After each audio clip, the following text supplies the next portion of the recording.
Well, it's the 10th of July and we're back at the boarded circuit. I say we're back at the boarded circuit, of course I ought to explain. We're at the East Kent boarded circuit. I'm not back at Tunbridge as yet. We've got to wait for the second round of the Masters before we get there. But I'm sure that on a sunny day like today, we are in for some spectacular racing. At the beginning of the year, I came down here and I saw the Man of Kent event. There was some fantastic racing, and we saw at the end of the day some very worthy victors. One or two of those winners are not here today, but one in the sidecar class is. That was the very impressive Russelling and Paul Urich. They come back, but I've got to say that really that's going to be a strong competition, because a lot of the outfits are using this as a trial for the British Masters, which of course starts their campaign in 2 weeks' time. So an interesting day ahead. All the classes are catered for. We've got 250, we've got 350, which I've got to add into that, I think is becoming one of the most competitive classes at the moment, and we've got some of the top 350 riders here today. Move on to the 500cc solo. As I mentioned, the 1000cc sidecars, a trial run for them before the Masters. And yes, we're in Kent, so we've got the left-handed 1000cc sidecars. The number 1, the number 2 and the number 3 in the British Championships, which was only decided 2 weeks ago. Will they keep that form up today? A lot to look forward to. I'm going to try and grab a few words with some of those riders that hope to be the winners at the end of the day. So let's move over to the pits, see what they've got to say for themselves. Days limbed to this video that we've got a very strong 350 class at the moment. And first of all, I've got to say many congratulations. Tommy Palmer, of course, our new 350 British champion. Tom, very pleased with your result. Yeah, definitely pleased with that result that I had there. Wasn't expecting it straight away, but once I had a few good races, I got my head down and went for it. Well, I'd agree you certainly went for it, and as a spectator that day I thoroughly enjoyed the racing. But is this the first defence of that title? Yeah, it is, and hopefully I'll be okay today. I'm not on the bike that I used at the championship, because I've got another bike which I'm using, which is a stronger bike. So I mean, hopefully this bike will be quick enough, but I haven't ridden it yet. So. Well, another one of those very busy riders, a very popular rider indeed, Tony Atkin. I know this is probably your second time down here, isn't it? Yeah, I rode the Man of Kent earlier in the season, and I had a very good day that day, and I'm looking forward to today again. Should be good.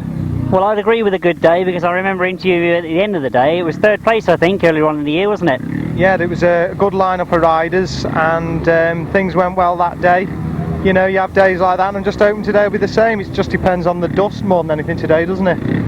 Well, I think it will. I mean, it's very true. I know that they have got some ideas for keeping the dust down. They've got a sprinkler system here, so hopefully we'll keep our fingers crossed that that all works. But I think I'll just remind everybody that when you came down to the Man of Kent, you were beaten by Clayton Williams and Jeremy Doncaster, so you were in very good company that day.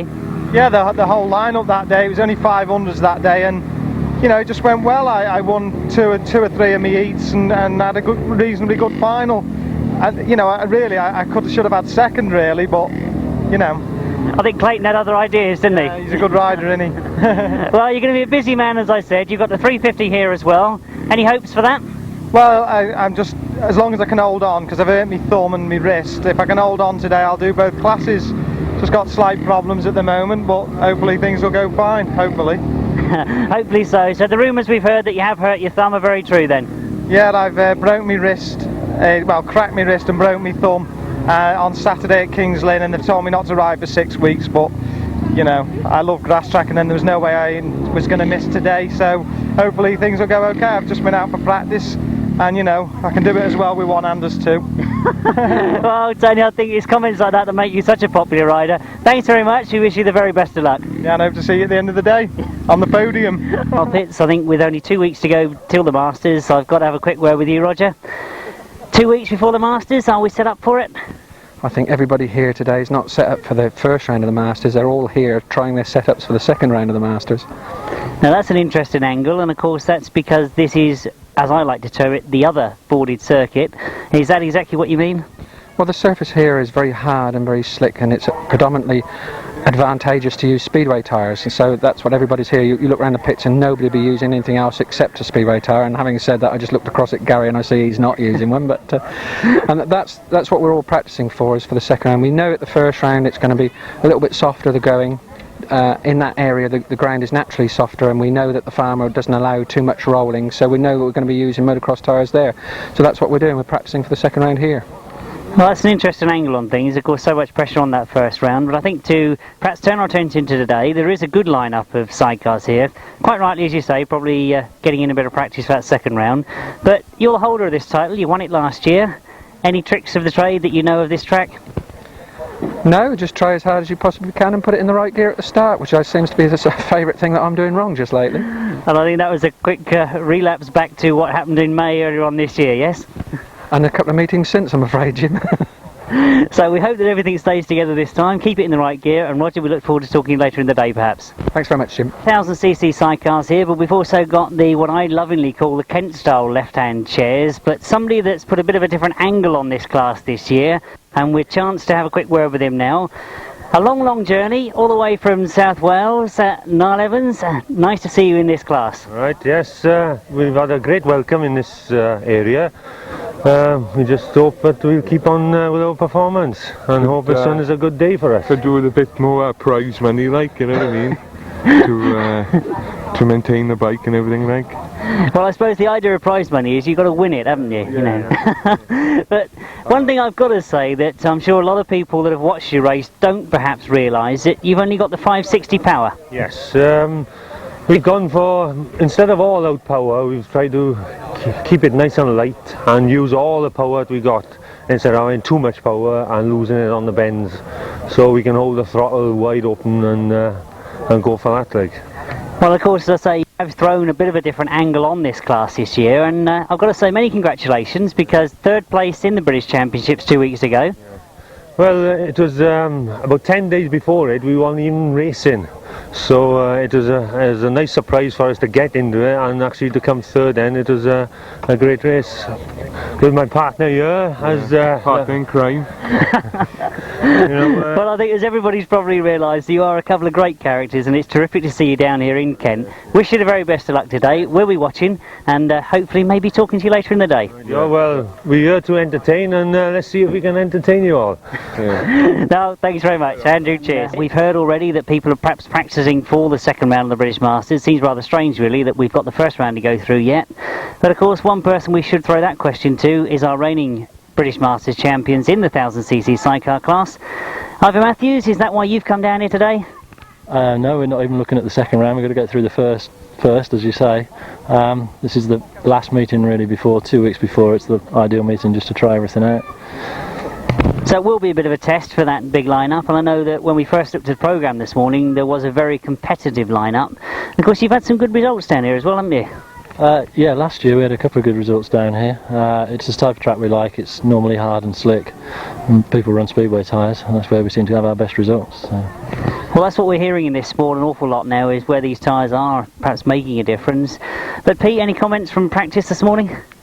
Not really, because we didn't have a very good practice. We seem to have a bit of a, not a misfire, but the motor was very flat, so we've altered the timing and quite a few other things. We'd like another practice, but there you go.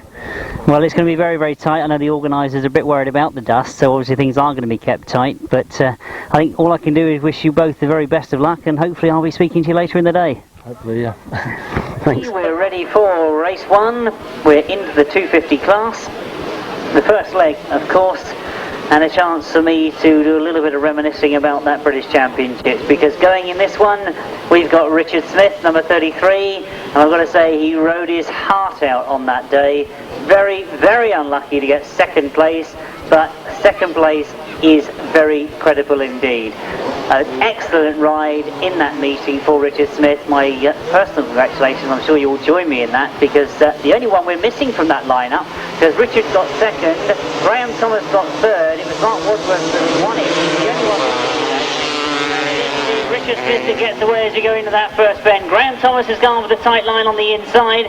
It's Thomas and Smith that have gone to the front. I can see Richie Knight has moved up on the inside of them though. And Richard Smith, losing out on that first bend, has gone very wide indeed. Graham Thomas though stays at the front. Traditionally a rider that loves to hug those tight lines on the bends. Not ridden here before, the final is Graham Thomas, but looks to have got very quickly indeed. Richard Smith now trying those tight lines himself as he moves round on that second time around the top bend there to go down the back straight in second place. So Richie Knight having a good ride in third place at the moment, but has anybody going to be able to catch this? Flying Graham Thomas. He of course was the defending 250 champion, winning this year's championship. He ended up in third place this year. Just by the man behind him at the moment, Richard Smith.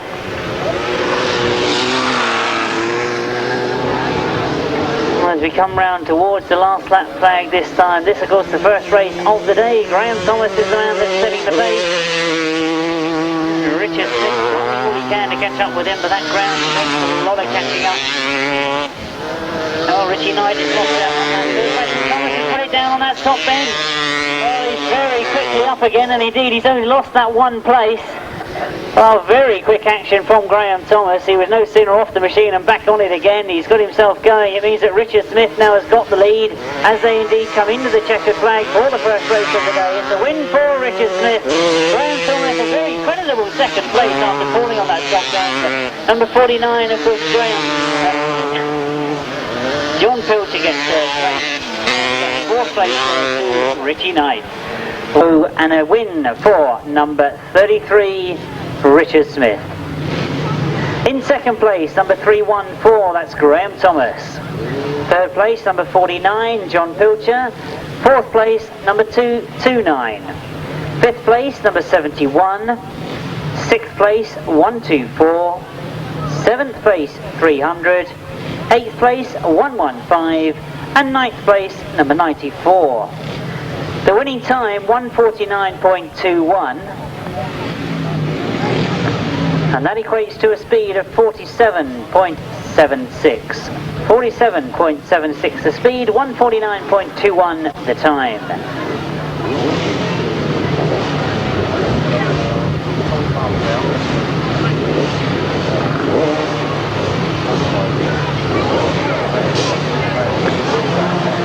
So 3 point scoring rides for each of the classes, and as we look to race 2, we've seen perhaps 2 of the fastest 250s in the country at the moment, Richard Smith and Graham Thomas, but who have we got going in race 2? Well, of course we've got John Dormer. He shoots out of that start and gets into that first corner exactly where he likes to be, right up at the very front. Well, it looks to me like Leigh Street has had a problem on that first bend. He's put the bike down, but looks to be up and off the circuit very quickly. As we watch them come round this pit bend for the first time in race 2. John Dormer is setting the pace in second place. 248 is Carl Wilkes. Bill Sims is the rider in third place at the moment, but it's Carl Wilkes who's got to chase after John Dormer. He looks to be setting a very quick pace indeed as he goes down that back straight. Into the pit bend where we're used to perhaps seeing John Dormer. Loves riding this 250.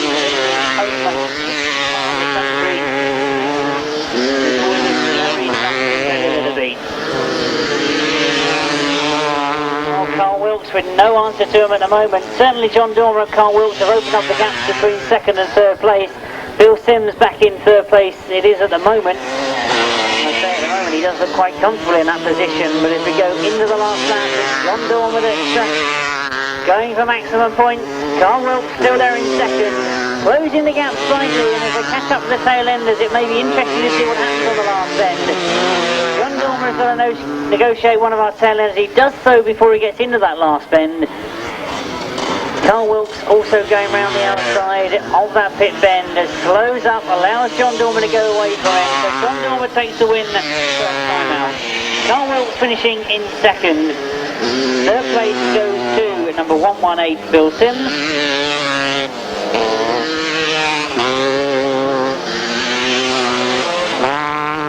In the end it turned out to be, of course, it was a win for number 76, John Dormer. In second place, number 248, that was Carl Wilkes. Third place, 118, Bill Sims. And fourth place, number 44. Fifth place, 180. Sixth place, 262. Seventh place, 62. Eighth place, number 59. And ninth place, number 20. No other finishers, but the speed equated to 50.94. And the winning time, 1:42.40.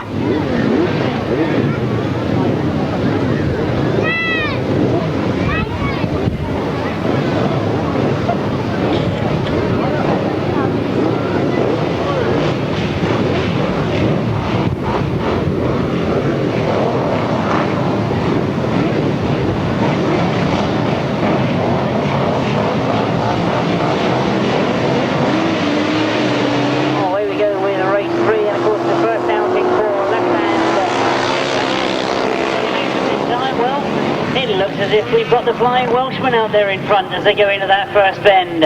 Harley really has taken this class by storm this year, and indeed the rest of the riders have certainly had to change their thoughts on where they should put their power, because really, if you've seen him in action this season, you know exactly what I'm talking about. Neal Owen and Andrew Evans, outfit number 4. Engine.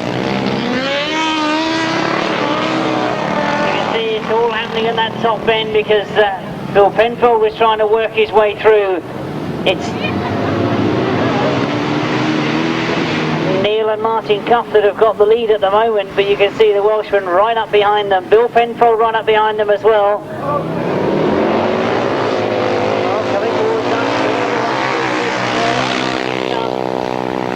Bill Penfold to second place.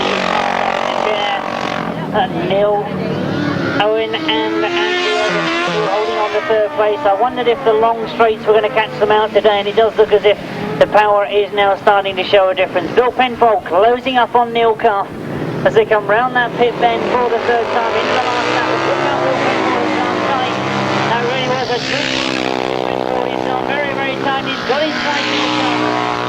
Oh, it really was a tremendous pit bend from Bill Penfold and Carl Bell. They held it so tight coming out of that pit bend. They got on the inside, and now you can see they've broken away from Neal and Martin Cuff. But into the pit bend for the last time. A good ride from Bill Penfold and Carl Bell, and the power's gone sick on them. He looks down at the engine. Is he going to make it to the line? Well, that was close to the line. Bill Penfold just edging that machine across the line. Neal Cuff saw that something had gone wrong. He put everything he could into getting it to go that bit faster. Set the pattern for left-hand racing this afternoon. A tremendous finish. It was so close on the line, but the result of race 4 was a win for outfit number 2, Bill Penfold and Carl Bell. In second place, but by the narrowest of margins, number 126, that of course is Neal and Martin Cuff. In third place, outfit number 4, Neal Owen and Andrew Evans. And fourth place, number 151, Graham Hilton and Bertie Goodwin. Fifth place, number 251. Sixth place, number 69. The speed, that equated to 45.78. And the winning time, 153.94. We now move on to race 4.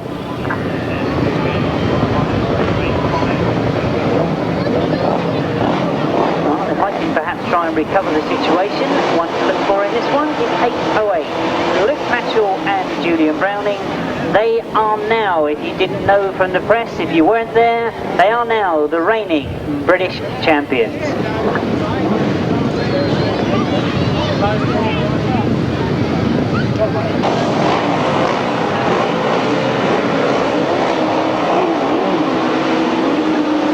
So away we go then with the race 4 in your program.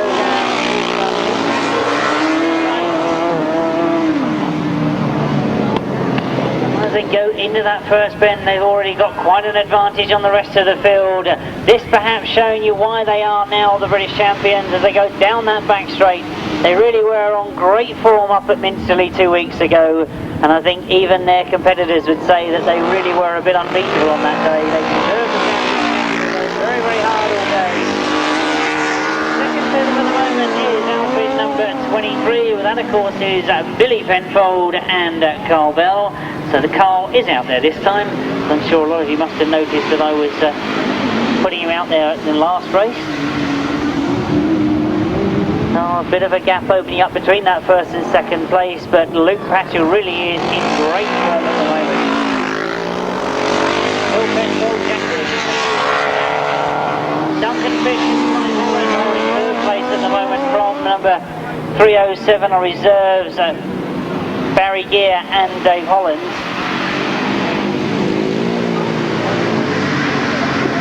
And this time as they come round, it'll be the last lap as Luke Pachol and Julian Browning look to be setting the pace. Penfold lost power as he gets towards the line. It's going to be an interesting. Watch to see what the time is, because Luke certainly has got a figure in this circuit. Off down the back straight he goes once more. That's almost half the straight that he's got as an advantage over Billy Penfold. Duncan Fisher's closed the gap slightly, but I don't think that's going to be a challenge to the line. I think he's going to be at the moment. Luke looks over his shoulder, he rolls the power off.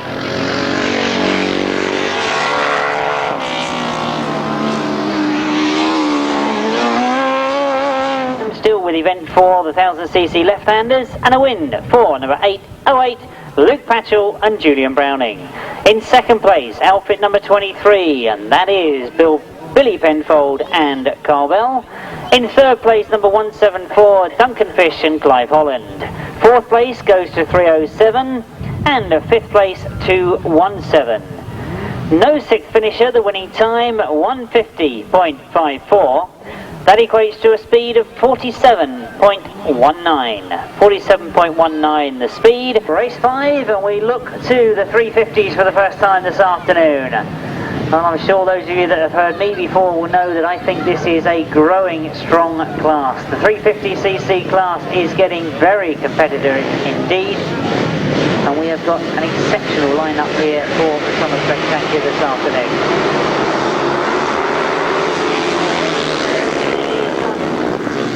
Tony Atkin that goes into the lead. I must quickly tell you that we've got no Dave Mears going in this one. Very, very disappointing from the Dave Mears camp that he's blown up, would you believe, his third engine this year. Very, very bad news indeed. So no Dave Mears going in this one. If anybody knows anybody that can help him out, 3 engines he's done.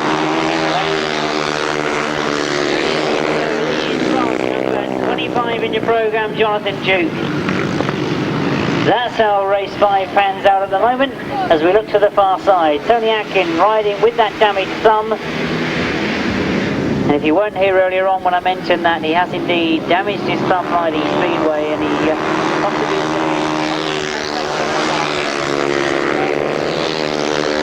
does all the work. So the left hand there is just for support. Easy for him to say when he's as good as he is, isn't it? But when we look to that far side, Jonathan Duke looks like being caught now as they go down that back straight. Oh, Tony definitely in control of this one as we look to see some changes going on for that second and third place. The last lap they go. Working his way through. Chris Tritton is number 3 that's holding second place at the moment, but Keith Potts, number 175, has worked his way through the field. Those two together for that second place. Still Tony Atkins leaving as they go into that descent for the last time. Chris Tritton is there in second. Keith Potts closing up for that second place. Tony Atkins in third. Jonathan Duke just about hangs on to that fourth place. The 350cc solo and a win for number 10. If you haven't got that one in already, that of course is Tony Atkin. In second place, number 3, Chris Tritton, but under a lot of pressure from our third place finisher there, number 175, Keith Potts. In fourth place, number 25, Jonathan Duke.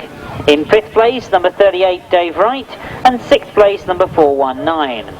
Seventh place, number 331. No other finishes there. The speed was 52.24 and the time 139.84.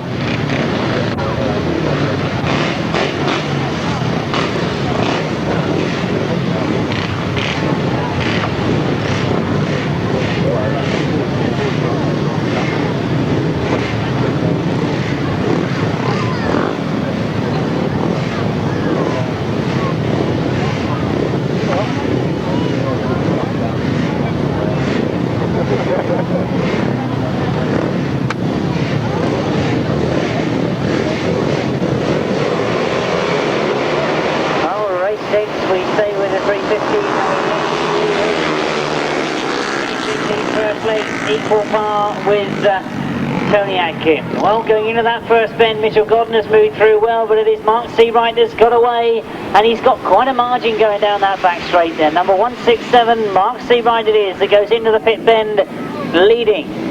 Oh, Luke. Mitchell Godden.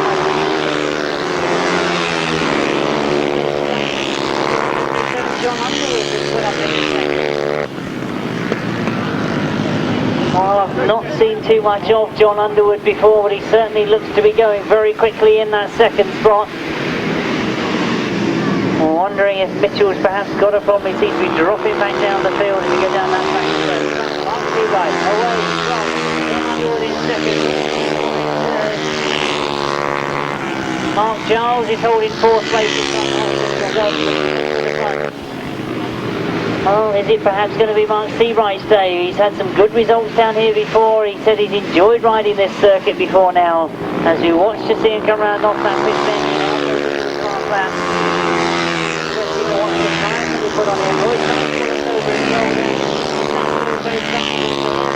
as Mark Giles tries to close the gap.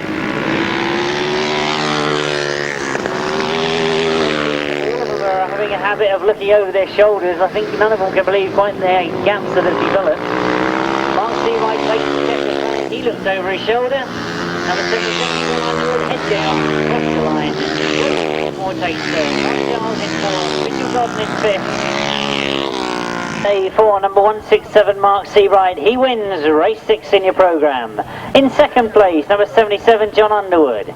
In 3rd place, number 231, Roy Sizemore. In 4th place, number 26, Mark Giles. In 5th place, number 9, Mitchell Godden. In 6th place, number 261. 7th place, number 37. 8th place, number 58. And 9th place, number 44. No 10th finisher. The winning time, 136.95. 136.95. That equates to 53.80. 53.80, the equivalent speed.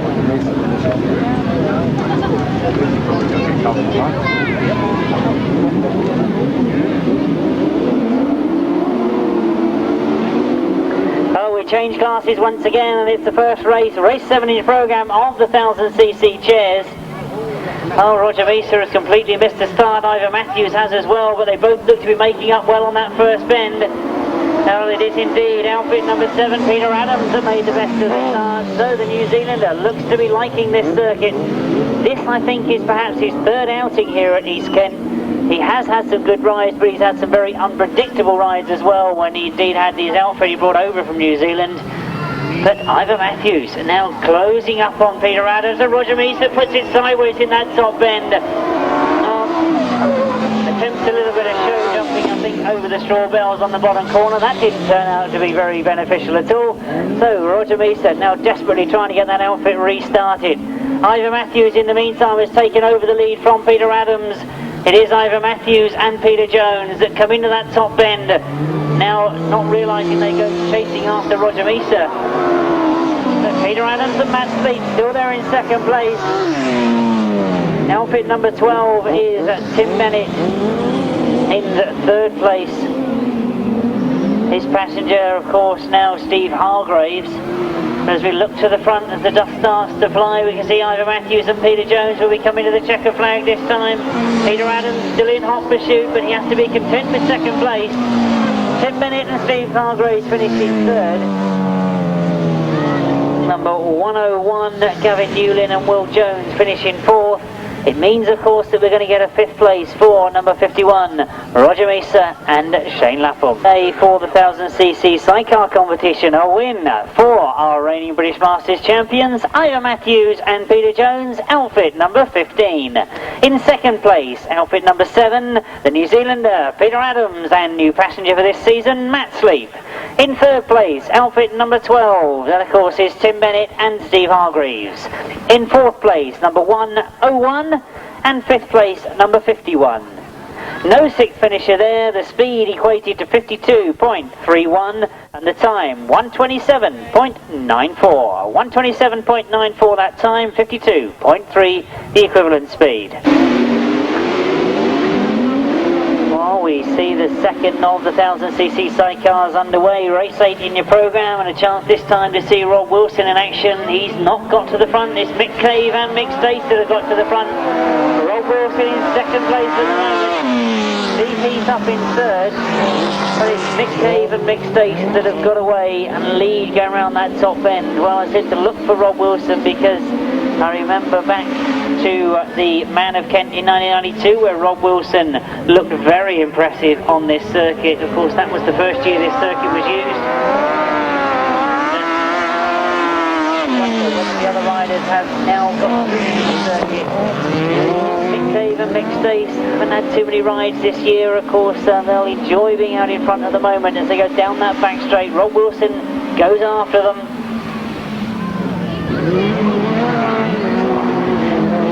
Tony Miles working hard on the back overall Wilson. You see some of the lines here, Sidecars have taken well. Change in third place, Steve Heath loses out on that third spot. Still no change at the front, Mick Cave and Mick Stace down that back straight away from Rob Wilson and Tony Miles.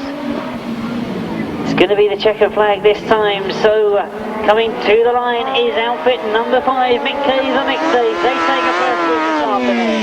Rob Wilson gets second. Rob Wilson Jr. in fact that was, that come across the line in third. Second of the 1000cc right-handers, and a win for outfit number 5, Mick Cave and Mick Stace. In second place it's number 24, Rob Wilson and passenger Tony Miles. In third place number 25, and it's Rob Wilson again, but this time junior with passenger Colin Hill. In fourth place number 191, Steve Heath and Barry Knight.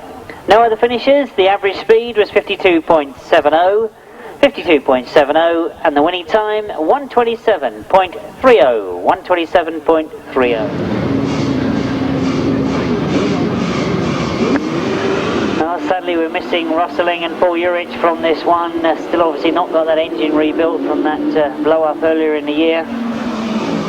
Well, as we look to that first bend, I can see John Halsey going very, very wide on that first bend. Looking to see who it is that's made the best of the first bend. It was indeed Jerry Adams, but John Halsey has gone around the outside of him. So number 55, Jerry Adams and Paul Baisby it is that were at the front. But John Halsey has made a successful bid to get around the outside and stays in front as they go down that back straight. Outfit number 13 then, John Halsey and Jason Glennie up to the front as they come round past me for the second time. Jerry Adams being closed up on by Kevin Simmons, number 32, and Mark Langmaid. They hold third place, but they were closing up on Jerry Adams as we go round that pit bend for the second time. Down the back straight it starts to open up.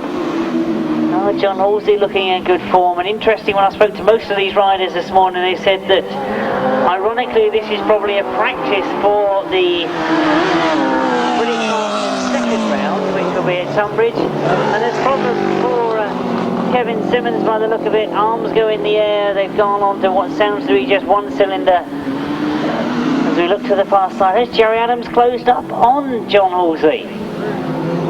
Oh, that gap certainly looks shorter to me on that back straight. Jerry Adams driving very hard indeed. As they come to the checkered flag, John Halsey just hangs on to it. Jerry Adams gets second, but it means with Kevin Simmons in problems, number 112, Rick Colvin and Steve Smith finish in third place. The 1000cc Sidecars, a win for outfit number 13, John Halsey and Jason Glennie. In second place, number 55, Jerry Adams and Paul Baisby. In third place, number 112, Rick Colvin and Steve Smith. And fourth place, they're very unlucky on what sounded to be a very sick engine for Kevin Simmons and Mark Langmaid, outfit number 32. No fifth and sixth finishers. The winning speed, 52.26. The time, 128.03, 128.03.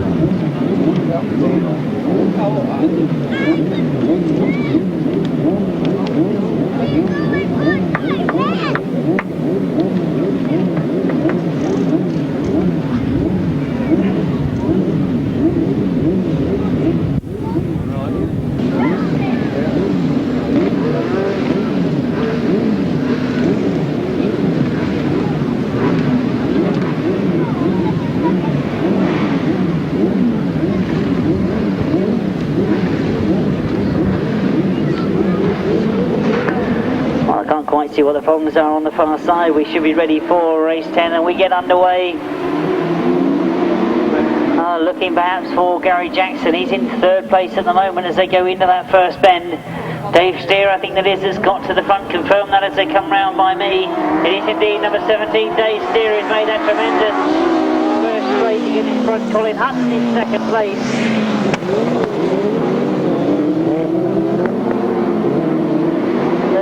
Hutton, I say in second place. It looks as if Gary Jackson has gone round the outside though. Gary Jackson it is that's got up into second spot.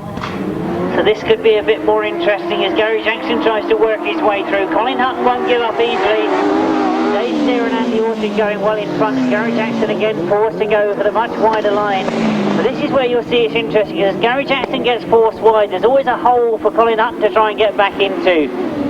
But Gary Jackson again goes for that outside line. He's determined to get all the way around the outside. We know he's good at riding those wide lines. But Dave Steer is an absolute expert at holding the inside line. Has Gary Jackson got enough? He just needs in front as he goes into that pit bend. Oh, again you can see that Dave Steer has ridden well on the inside, those two together as they come out of that pit bend. Well, this will be an interesting bend as well, because Gary, we know, does try to go around the outside. Dave Steer will try and come back through on the inside, on the exit of the bend as he comes to the line. It's going to be close. Well, there wasn't a lot to part those two as they went across the line. Oh, I knew that was going to be an interesting angle as they come off that top bend, because Dave Steer is a past master at riding those tight lines. Gary is much more of a rider that loves those quick middle lines. Well, that was indeed close on the line. I really wouldn't want to judge that one. We had that difficult one to judge earlier on in the left-hand sidecars. That, honestly, was even tighter. The official result of race 10, everybody was concentrating on those first two so much that we just had a bit of an internal argument about who finished elsewhere. But not to worry, we have got a race result. It was in race 10, a win for outfit number 23, Gary Jackson, and passenger Kevin Williams. In second place, outfit number 17, Dave Steer and Andy Orchard. Third place finisher there, outfit number 4. That, of course, is Colin Hutton and Tony Baisby. In fourth place, number 77, Bill Beecham and Jimmy Godsell. And fifth place, number 8. Sixth place, number 28. The speed, 52.91, and the winning time, 126.94. 126.94. Race 11, the 500cc solo first leg for them, and a good lineup we've got of 500cc solos. Turn the clock back to earlier on in the year. I mentioned that the man of Kent, we had a tremendous lineup. Clayton Williams was second on that day, Jeremy Doncaster was first on that day. Neither of those are here. In third place was Tony Atkins. He was third place that day and would promised to come back. Indeed he has, and we hope that he goes well. The Summer Spectacular last year, well, it was won by Steve Schofield. No appearance of Steve today, but Paul Hurry's here and Ben Howe's here. They got second and third respectively. The first race in the 500cc solo class, and you can see that it is number 11 that's got to the front, Steve Bishop. Oh, Steve Bishop it is that's broken away, but Paul Hurry has gone after him, and look at the way that Paul speeds into that pit bend. Oh, he loves it. It's going to be a hard race. Kinchin holds on to third place and fights with his machinery into that top bend. Alan Harmer is up there in fourth place, but James Cawtheray giving him a lot of pressure. So a good scrap going on to that fourth and fifth place, but look what's happening at the front. Paul Hurry pushing every inch of the way, trying to find a way past Steve. Oh, Steve, a very confident rider. We've seen him have a great result last season. Paul Hurry now pushing for the inside, and has Paul Hurry gone by? It looks as if he has, as he goes down that back straight. Oh, we knew that Paul Hurry was in determined form when we spoke to him this morning. Indeed, as he comes round this pit bend, using every bit of skill he's got. Well, it looks as if he's not going to have it easy today, but he's going to have it because he's track. Fighting within every inch of the way. Steve Bishop still there in second. They really have pulled a long way ahead. Kinchin is in third, but Vince has indeed been determined to keep hold of that third place. Catch up with him. Paul Hurry takes the win. Steve Bishop finishes in second, and it is indeed that crosses the line in third. James Cawtheray finishing in fifth. Race 11 then, it's event 3 in your programme, the 500cc solo first leg. A win for number 96, that of course is 96, 86 would be better, wouldn't it, Jim? 86, of course, Paul Hurry. In second place, number 11, Steve Bishop. In third place, number 844, Vince Kinchin. In fourth place, number 121, Alan Harmer. In 5th place, number 169, James Cawtheray. In 6th place, number 12. 7th place, number 19. 8th place, number 9. No other finishes there. The speed, and they were motoring. 57.83 that equated to a winning time of 1:30.20.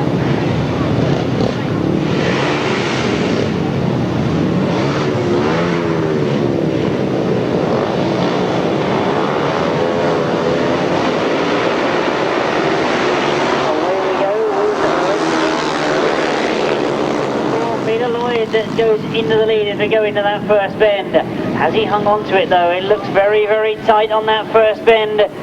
Oh, Paul Hurry has indeed. Paul Hurry, what am I saying? He just won the last race, didn't he? Peter Lloyd, of course, it is that's got away as he comes round off that pit bend.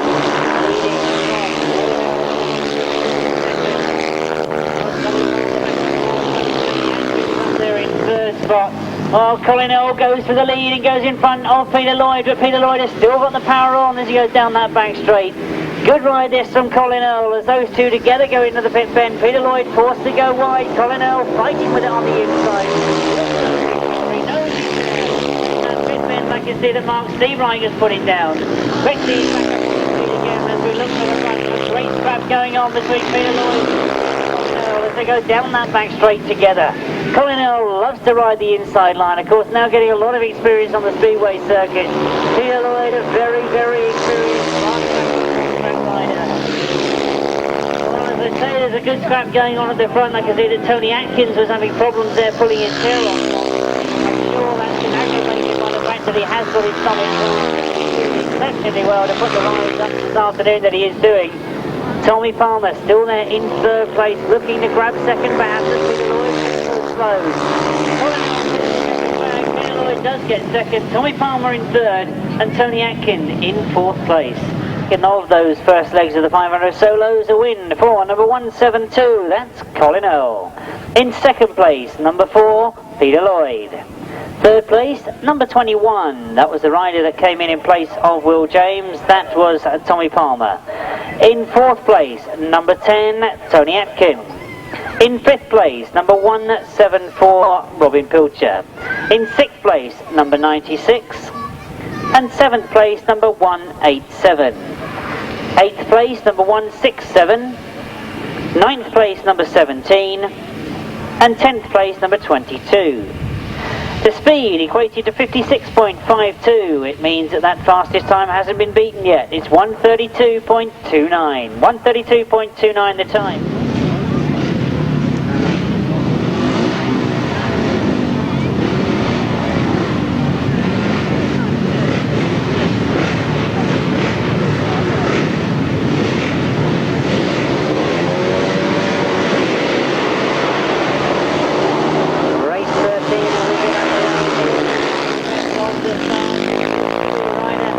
Number 13, as they went into that first bit, couldn't work out how it was. I can only assume that we've got a rider coming in. I think that's Leigh Lanham, number 12, that I can see up in front. But confirm that as they come round by us and see Trevor Banks trying to work his way through. Leigh Lanham it is, number 13. Competitor, so that is just a misprint of numbers in race 13. He is riding number 13, it is Leigh Lanham. Chris Tritton is the rider in second place to him, and Trevor Banks the rider in third at the moment. So round the pit bend they come, and Leigh Lanham going on. Trevor Banks wants to have a go at him as he goes round the outside. So Trevor Banks now getting round. He goes down that back straight, now in second place, goes after Leigh Lanham. Into the pit bend, and Trevor Banks does look quick around that top end of the circuit. Oh, he tries to bring it close. Good last lap for Trevor Banks. And is holding fourth place at the moment. He opened up. I'm sure all eyes are on Leigh Lanham at the front because we know Trevor Banks is bound to have a go on this last bend. He goes all the way around the outside. Has he done enough? He looks at it. A great ride from Trevor Banks, Leigh in second, Chris Tritton in third, Darren Shand in fourth. I think all eyes now will be on the time because Trevor Banks everything that anybody else would describe it any other way, but a tremendous ride to fight his way through the field for number 2, Trevor Banks. In second place, number 13, Leigh Lanham. In third place, number 3, Chris Tritton. Fourth place, number 214, Darren Shand. In fifth place, number 14. Sixth place, number 971. Seventh place, number 37. Eighth place, number 20. The speed, of course, 56.17. It means that the time was 132.86. 132.86. Sorry, I'm just trying to sort out my own mind, really. I mean, it does help to explain these things, doesn't it? And who is Nick and Emma, you all say? Well, Nick and Emma the circuit, acting as clerk of the course this afternoon. Back to the racing, I think, because we've already got the 250s underway in race 14. As they go round that first bend, you can see it's those distinctive letters of number 76, John Dormer, that's got to the front. But is he going to be there for long? Because he's got some strong competition in this one. Closing right up to him, that looks to me like Carl Wilkes in second place. You can see Carl on T4A. Graham Thomas and Keith Strudwick go after it. But John Dormer with one win already leads at the moment as he goes down that back straight. Carl Wilkes, of course, had a second place first time out. Looking to hang on to that, but Graham Thomas also had a second place first time out. He will be looking to try and get at least a second this time. 1, 2, 4, Keith Strudwick having a good ride, giving those front three a hard time. The four of them really cut away from the rest of the field. But John Dormer now turning the power on. Has he made it comfortable for himself? One more lap to go. Carl Wilkes starts to close up on this pit bend. Keith Strudwick going around the outside of Graham Thomas. You can see that we've got a red flag on this top bend. Now we get an interesting little position because if we look at the points scored from the first leg, it was number 33 Richard Smith that was the other winner. I say the other winner because John Dormer had a win, and John was looking at leading that race before it was stopped, and Richard will know that. To get a win in this race, but other riders determined to do something about it already get to the front.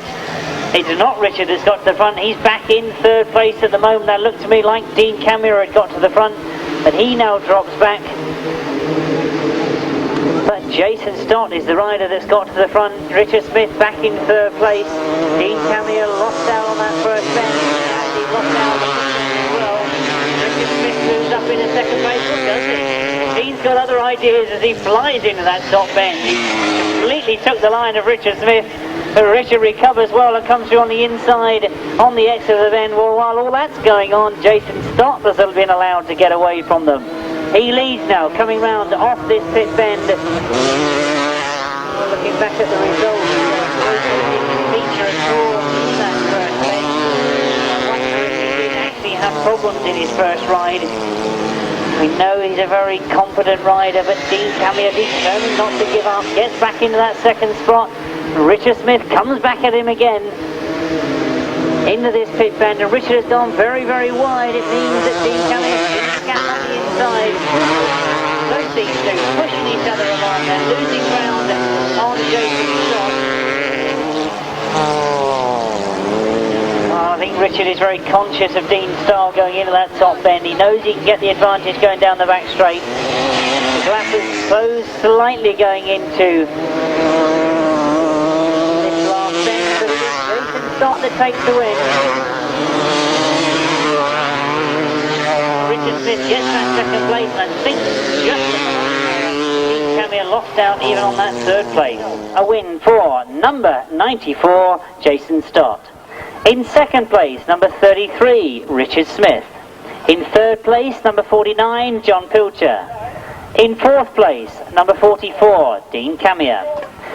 Fifth place, number 62, Steve Sarrett. In sixth place, number 118. Seventh place, number 71. Eighth place, number 180. And ninth place, number 20. No 10th finisher there, the speed 50.93.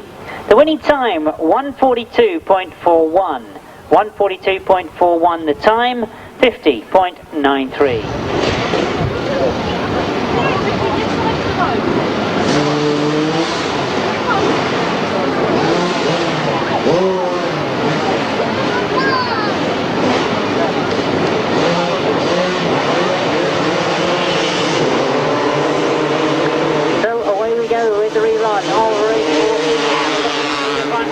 Thomas has made a much better start this time. So John Dormer in second place as we go into that first bend. He's got to work hard this time for the lead that he had before he stopped, and Graham Thomas has blown it. Graham Thomas goes wide on that first bend. He completely overcooked it. He went very, very wide. It means that John Dormer gets to the front again, or does he? He's now gone wide on this pit bend. Has got to the front.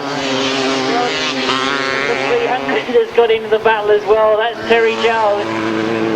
Oh, indeed, it's all action in this 250 race, because as you can see, Carl Wilkes has now got away. Graham Thomas is up there in second place. These two both had second places first time out.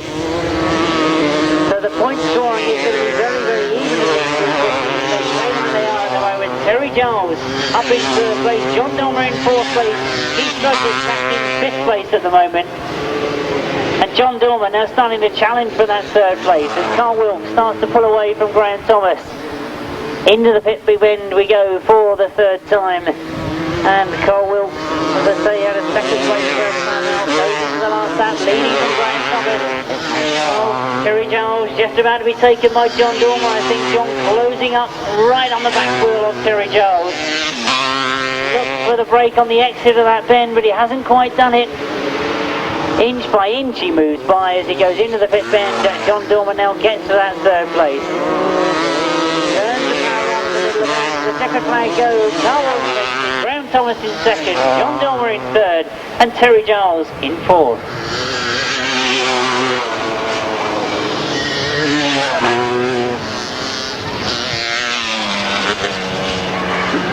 The rerun of, and indeed a slightly quicker time than race 15, a win for number 248, that's Carl Wilkes.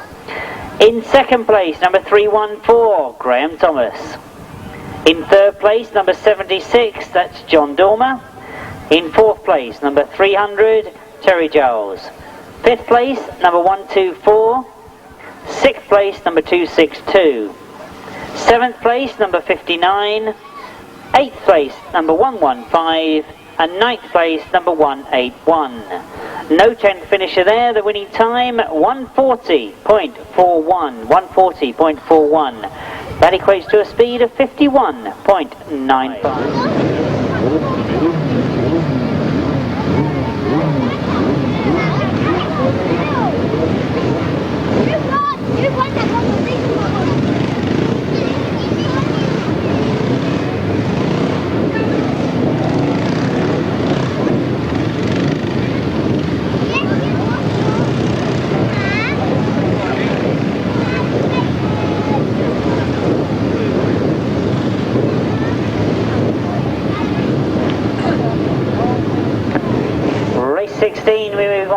And what happened first time out? Well, we had a win for Bill Penfold and Luke Pachol. Luke we see again this time, and Bill we see this time. So,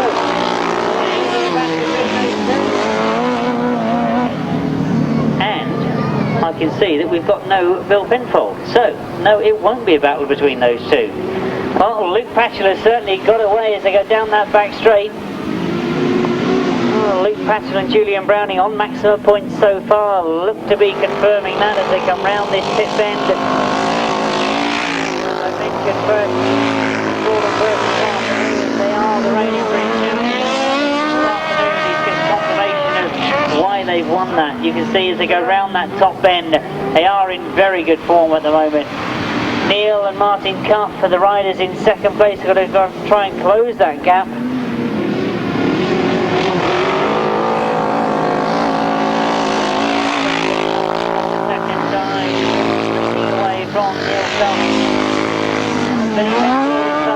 They're in third place at the moment. They're flying British champions at the moment as they go down that back straight. Well, I can only wonder that they've been swapped around a bit, and Bill Penfold maybe were coming out in the second heat of the second leg. They go into the last lap. Luke Pachol leading as he goes into the last bend. Neal and Martin Cuff still there in second spot. No change in third or fourth place. So as our finishing marshal gets his checkered flag ready, we watch to see one come off that pit bench for the last time in race 16. Time out for Luke Pachol and Julian Browning. Leigh, checkered flag.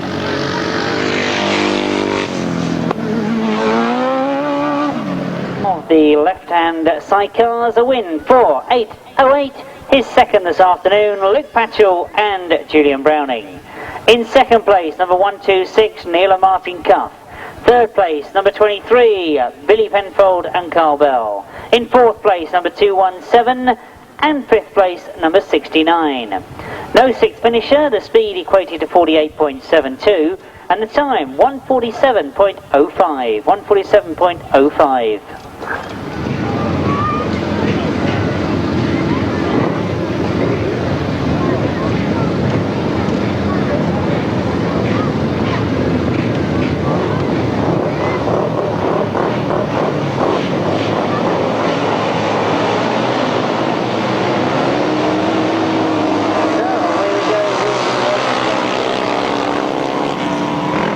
Our flying Welshmen that have got to the front once again. They made an excellent start. Into that first bend they go. Neal Evans, and it's round that top bend and down the back straight. Oh, this is the one that really has raised a few eyebrows. He's only on a 560 Jawa engine when everybody else is on 1000cc engines. His argument is he's using all the power all the time. Everybody else, Graham Hilton is the rider that's got to go after him. And unfortunately, I've got to say that Bill Penfold has indeed missed the race. So whether he's got problems, we don't know. But it means that there's no score for Bill Penfold, outfit number 2, in the second legs. And we wonder if it is mechanical problems that he's got.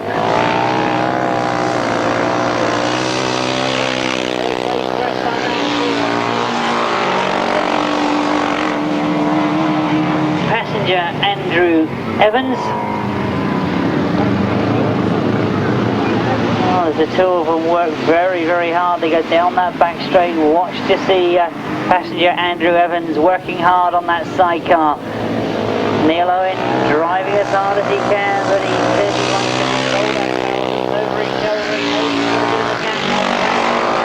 Number 151. John Arnott is the rider that's holding on to third place.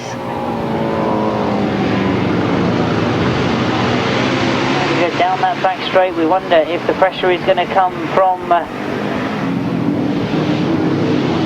the flying Welshman this afternoon, because Luke Pachol and Julian Browning do look to be very much in control at the moment.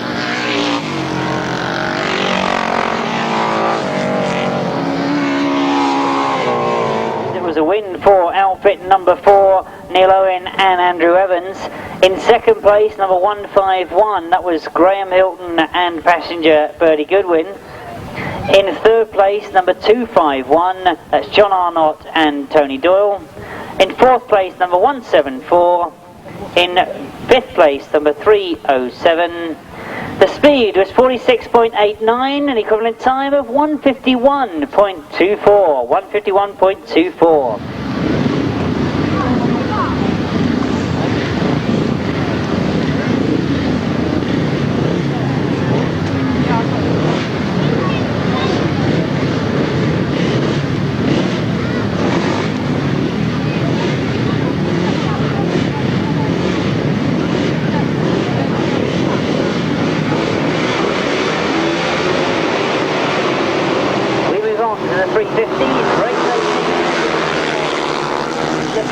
Who makes the break to the front, and it is number 10, Tony Atkin. Oh, he's had a win first time out. He looks very, very quick on this 350. He doesn't look quite so happy on his 500 today, but this 350 really does look very, very quick indeed. Oh, around the pit bend he goes, and setting a pace. Dave Wright has got to pursue him in second place.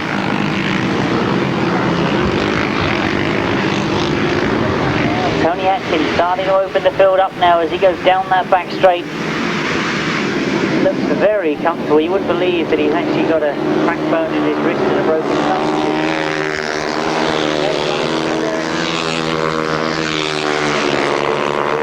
Sizmore is trying to close on third. Certainly trying to close that gap. Roy, a very accomplished 350 rider as he goes down that back straight, looking to close on Dave Wright. Into the last lap they go as they come past us. It's the second of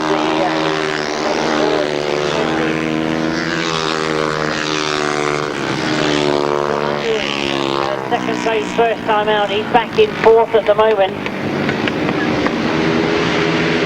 Disappointed with this fourth place, I'm sure, again that second first time out, but as we look to the front, getting a maximum and staying out in front is the rider number 10, Atkin. He's the 10 point. Dave Wright in Sizmore in third, John Underwood in fourth, and Jonathan Duke fifth. The second leg and a second win for rider number 10, Tony Atkin. In second place, number 38, that was Dave Wright. In third place, number 231, Roy Sizemore. In fourth place, number 77, John Underwood. Fifth place, number 25. Sixth place, number 261. Seventh place, number 37. No other finishes there. The speed 53.53, and the time 137.44. 137.44.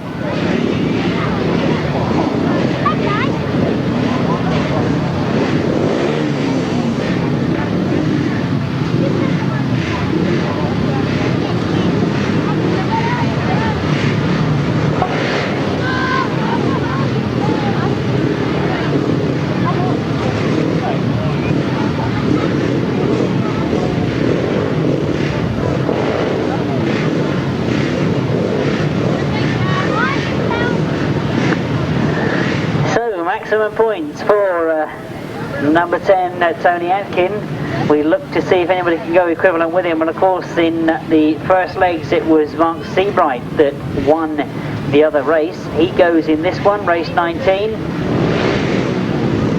Chris Tritton had a very good ride as well. He finished second in that first ride. And number 175, Keith Potts, had a third first time out. Roy Sizemore getting 2 thirds so far. So we want to see what will happen in race 19 as they get underway. He goes into that first corner with Mark Seabright on his inside, but Keith Potts has made the best of it as they go into that first bend, and as they come out of that top bend, it's Keith Potts in the lead, but only just from Mark Seabright. Seabright goes to the gap on the inside and gets into this pit bend, locks it up, and that's his speedway experience coming into play, I'm sure.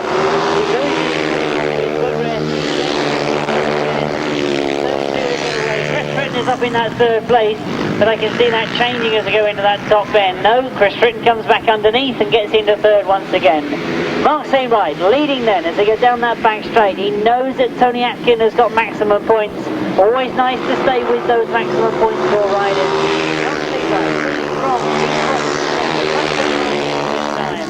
Chris Tritton, very in fourth. Mitchell good fight to try and get through. He's holding fifth at the moment, but having a good scrap for it. Well, as we watch to see the style of Mark Seabright, he loves this circuit, and indeed I'm told that he did have a very good weekend down here. He won both regions. We know that his love really is the 350. In fact, just got runners-up position in the British Championships up at Minsterley. The reigning champion, of course, is the man that's dear to the hearts of many in this part of the country, Colin Farmer. Mark Seabright is second in this particular race. Chris Tritton finishes in third. They stay on maximums in the 350 class. The second leg of the second leg rides, and indeed a win for number 167, Mark Seabright. In second place, number 175, Keith Potts. In third place, rider number 3, Chris Tritton. In fourth place, number 419, Dave Perry. Fifth place, number 26, Mark Giles. And sixth place, number 9. Seventh place, number 331, 8th place number 58. There was no other finishers. The winning speed 54.50. That time 135.70. 135.70. My son's mates don't usually stay there, so I went up to bother marking them.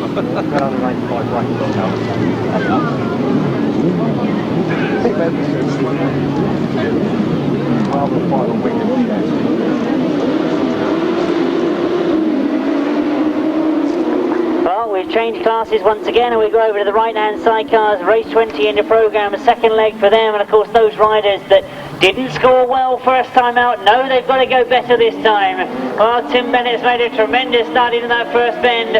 Roger Mesa thought he got to the front, but he's overcooked it as he goes round the outside of that first bend. So, Tim Bennett goes back in front, or does he? Tim Bennett started to slide wide and Roger Mesa followed him. Got to the middle of the bend again, the back steps out for Roger Mesa. Very quick evasive action from Shane Lapham. Well, Tim Bennett, number 12 it is, that's got to the front and stayed there. But Roger Mesa comes back at him, cuts across his line, goes wide, and Tim Bennett comes back at him. Oh, a tremendous scrap between Tim Bennett and Roger Mesa. Well, if you're away somewhere in the pits, you've got to watch this one, and Tim Bennett has spun it round on that pit bend.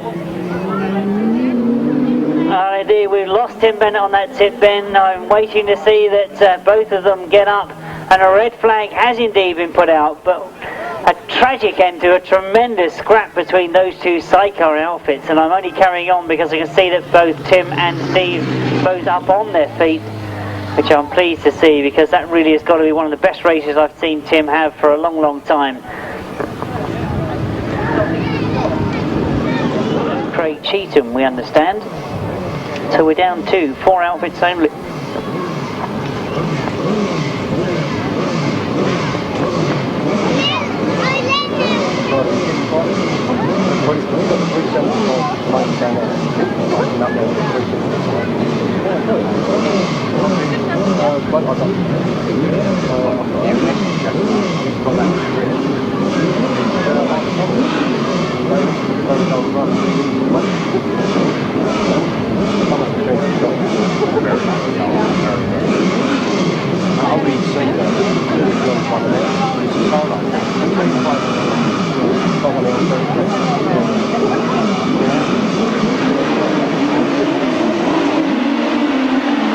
So away we go then with race 21, and we look to see this scrap between John Halsey and Mick Cave, and you can see that it's not just going to be between those two. As John Halsey, did he make it to the front as he got to that first corner, just in front of Rob Wilson Jr., who put it sideways in the middle of the bend. Mick Cave now gets a chance, he gets back up onto the back wheel of John Halsey as he goes past Rob Wilson.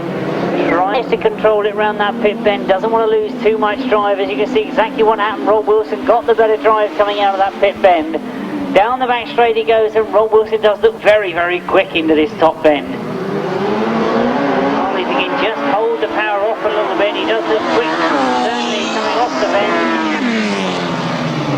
John Halsey comfortable now in front as he starts to establish himself a very good lead as he goes down the back straight. It's Mick Cave that's taking up the challenge once again.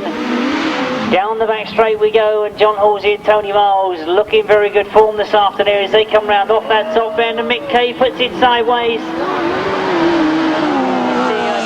The red flag being put out in the interest of safety. Obviously we lost one outfit on this top bend, or the pit bend as I've been describing it this afternoon. The clerk of the course felt it was actually on the racing line. For number 13, that's John Halsey and Tony Miles. In second place, number 5, Mick Cave and Mick Stace. And third place, number 25, Rob Wilson Jr. and Colin Hill. No other finishes there, and obviously no equivalent speeds or times. Well, not the sort of announcement that I'm normally very good at, but I understand there are some youngsters in adjoining woodland to the land we're using here this afternoon. If you know who you are, if you know what I'm talking about, you're in adjoining woodland that sadly is not owned by the same landowner that we are so grateful to for the use of this land. That could get us in serious trouble. I say us, I mean anybody involved in the sport of motorcycling, particularly the East Kent Club. If you know who those children are, if you can hear me, please get out of that woodland. We don't want to upset adjoining landowners. Well, away we go with the race 22, and as we look to see who it is that's made it to the front, Oh, it's very, very close going in that first bend. Steve Heath is right up there. It was Dave Steer that had made the best of it, though. Oh, as Dave Steer fights his way back. Oh, it was Bill Beecham that had actually got to the front, number 77, as they got close to me. But Dave Steer, number 17, had recovered the situation. Oh, Dave, of course, had a second place first time out. So scoring very consistently, and he comes round off that top end, leading from number 77, Bill Beecham and Jimmy Godsill. Steve Heath and Barry Knight still holding that third place, but it looks as if Dave Steer has well and truly got things under control. You remember back to those first races that he did have a great scrap first time out, but this time it looks as if he's out there all on his own as he comes round off that top end into the last lap this time. Well, Bill Beecham looks over his shoulder. Nobody close to him at the moment. It's Steve Heath that's desperately trying to close that gap. I thought for a moment that gap between first and second had closed up a bit, but Dave Steer storms down that back straight, opens it up again, casually rides round this top bend for the last time and comes up to the checkered flag. That's going to take a win for Dave Steer.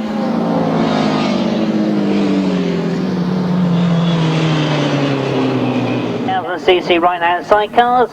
Second time out for these riders and a win for number 17. That's Dave Steer and Andy Orchard. In second place, number 77, Bill Beecham and Jimmy Godsill. In third place, number 191, Steve Heath and Barry Knight. Fourth place, number 32, Kevin Simmons and Mark Langmaid. And fifth place, number 101. The equivalent speed was 51.04. That was a time of 130.14, 130.14, 51.04.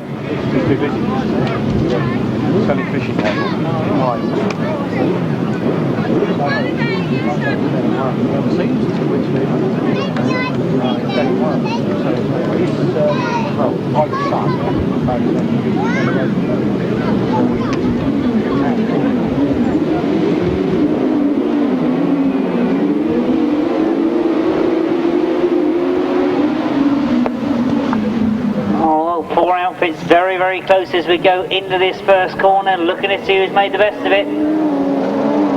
Well, Ivor Matthews has made a brilliant first turn. It was indeed Peter Adams that had made the best of the start. He'd got to that first corner first, but Gary Jackson had a great first corner.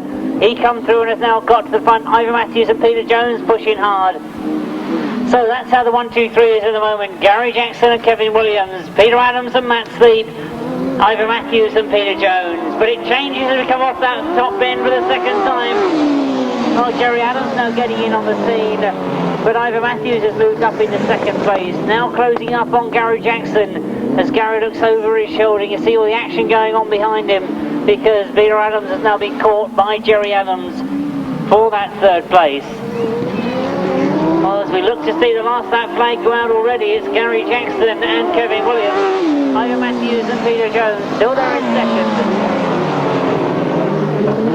Jerry Adams still holding that third. So, thinking back to those first rides, Gary Jackson was one of those riders that had a win first time out. He looks like making it a double. John Halsey, the only other outfit to have done that so far. Ivor Matthews, of course, didn't have a win. He'd have to be content with a second place. Jerry Adams gets third. That's outfit number 23, Gary Jackson and Kevin Williams. In second place, it was number 15, Ivor Matthews and Peter Jones. In third place, outfit number 55, Jerry Adams and Paul Baisby. In fourth place, outfit number 7, Peter Adams and Matt Sleep. No other finishes there. The winning speed, 52.43. That's a time of 127.75. 127.75 the time.